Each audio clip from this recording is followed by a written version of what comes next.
Oui, shalom, shalom, bien-aimés dans le Seigneur. Nous continuons nos enseignements sur le mystère de l'aigle. Et aujourd'hui, c'est le deuxième jour.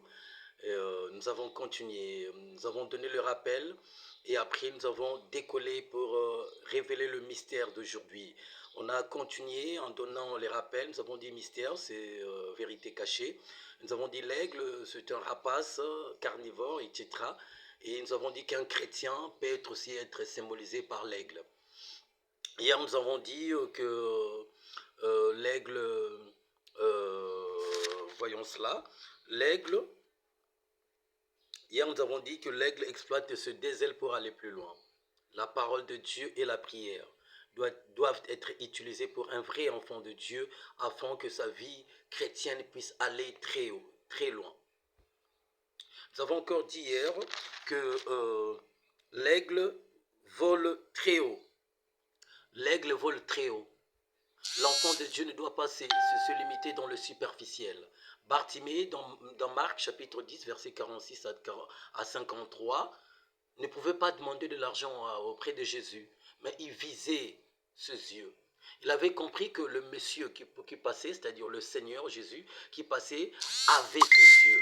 Il ne pouvait que crier à lui, si bien que les gens le résistaient. L'aigle vole très haut. L'enfant de Dieu ne doit pas être superficiel. Et nous avons encore dit que l'aigle bâtit sa demeure dans le rocher, ou l'aigle vit dans le rocher. Le rocher, c'est Jésus. Le rocher, c'est notre Seigneur Jésus-Christ. Et d'ailleurs, la Bible dit c'est la pierre rejetée par ceux qui bâtissaient et qui est devenue la principale des langues. La Bible dit dans Matthieu chapitre 7, verset 25, que celui qui a bâti sa maison sur le rocher, peu importe les intempéries, sa maison va résister. Bâtis ta foi sur Jésus, parce qu'il est notre rocher. Et aujourd'hui, nous avons continué le quatrième. L'aigle a une vision très puissante.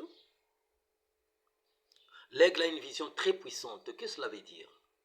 L'aigle a une vision très puissante. L'aigle voit ce que d'autres oiseaux ne voient pas. L'aigle voit ce que d'autres oiseaux ne voient pas. C'est que les moineaux, les hirondelles, le vautour ne voient pas, l'aigle voit cela. L'aigle a une vision très puissante. Il voit 7 fois plus que l'homme. Il voit même dans de petits détails. C'est ça l'aigle. L'aigle. Abraham étant un aigle dans ce sens, avait su que les 3 hommes qui étaient venus près de lui n'étaient pas des gens normaux. C'était des anges venus en forme humaine. Et après s'être occupé d'eux, Abraham leur a donné à manger avec Sarah, sa femme, leur a donné à boire. Et l'un des anges, c'est-à-dire l'ange de l'Éternel, c'est-à-dire Dieu en forme humaine, révélera à Abraham que l'année prochaine, ta femme aura un fils, le fils de la promesse, Isaac. L'aigle voit plus loin. Ce que Lot ne savait pas, mais Abraham a su que au travers de l'ange de l'Éternel, que Sodome et Gomorrhe seraient détruits. L'aigle voit plus loin. Au travers de rêves de Pharaon, Joseph étant un aigle dans ce sens, avait su donner l'explication. Il y aura 7 années de sécheresse, il y aura 7 années d'abondance. Bien aimé, sois un aigle. L'aigle voit au-delà de l'imagination humaine. Tu ne dois pas voir comme tout le monde voit. Enfant de Dieu ne voit pas comme tout le monde voit. Sois un aigle qui a une vision très profonde dans le nom de Jésus. Et nous avons encore vu que l'aigle 5, l'aigle vole seul. L'aigle vole seul. D'ailleurs, c'était l'un des spots publicitaires, l'un des parties que nous avons donné en spot. L'aigle vole seul. L'aigle ne vole pas en compagnie des moineaux, des hirondelles, de je ne sais quoi. L'aigle vole seul.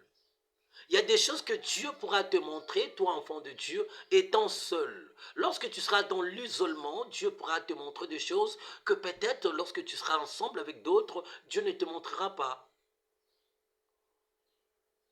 Tu dois apprendre de vivre dans l'isolement. Jephthé a compris cela. Lorsqu'il était isolé, c'est alors qu'il est allé développer ses capacités de force auprès des gens de rien. Joseph était seul devant la femme de Potiphar. Joseph était seul dans la prison. Joseph était seul devant Pharaon. Joseph était seul, Premier ministre, avant que ce frère puisse venir le voir, le découvrir. Esther était allée affronter le roi seul, après avoir gêné 3 jours et 3 nuits. Il y a des choses que tu pourrais que réaliser lorsque tu serais seul, bien-aimé. Il faut apprendre des fois à vivre dans l'isolement.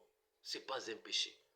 Des fois, Dieu pourra te révéler de grandes choses dans l'isolement. Jésus-Christ, notre Seigneur, notre modèle, notre Seigneur et Sauveur, deux fois, il allait, chaque fois plutôt, aller seul prier dans les montagnes. Il laissait les disciples apprendre à vivre seul des fois. Au nom de Jésus. Et 6e mystère, nous avons dit, l'aigle exploite la tempête. L'aigle profite de la tempête pour déployer ses ailes, il se lance alors dans le noyau du vent de la tempête, c'est alors qu'il va encore s'élancer, c'est alors qu'il va encore avancer plus loin. Lorsque d'autres oiseaux fuient, les oiseaux tels que les hirondelles, le moineau, les ours, le vautour fuit dans leur nid, mais l'aigle profite de cela pour s'élancer, il s'élance, il se jette dans le courant de la tempête pour s'élancer plus loin. Mais profite de difficultés pour surgir. Jephthé aussi a profité de la difficulté parce qu'il était abandonné par ses frères. Ses frères de sang l'ont traité de l'enfant de prostituée, l'ont abandonné, l'ont sous-estimé. C'était une difficulté, mais Jephthé a profité de cette difficulté-là pour aller s'entraîner, pour développer ses capacités,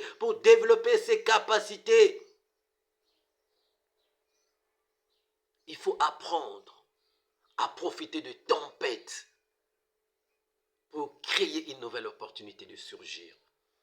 Mardochée, lorsqu'il a appris que Aman voulait vraiment qu'on puisse massacrer les Juifs, il avait vu que c'était une difficulté, c'était une tempête, mais il a dit non, on doit informer aux autres Juifs, on doit informer Esther, on doit prier 3 jours et 3 nuits. C'est alors que l'on fera notre Dieu. Cela ne va pas agir. Et on a vu que Dieu a agi. Bien-aimé, fais de la tempête les moments propices pour se lancer, pour se propulser. Ne manquez pas demain. Demain, nous allons encore continuer le mystère de l'aigle. May God bless you. And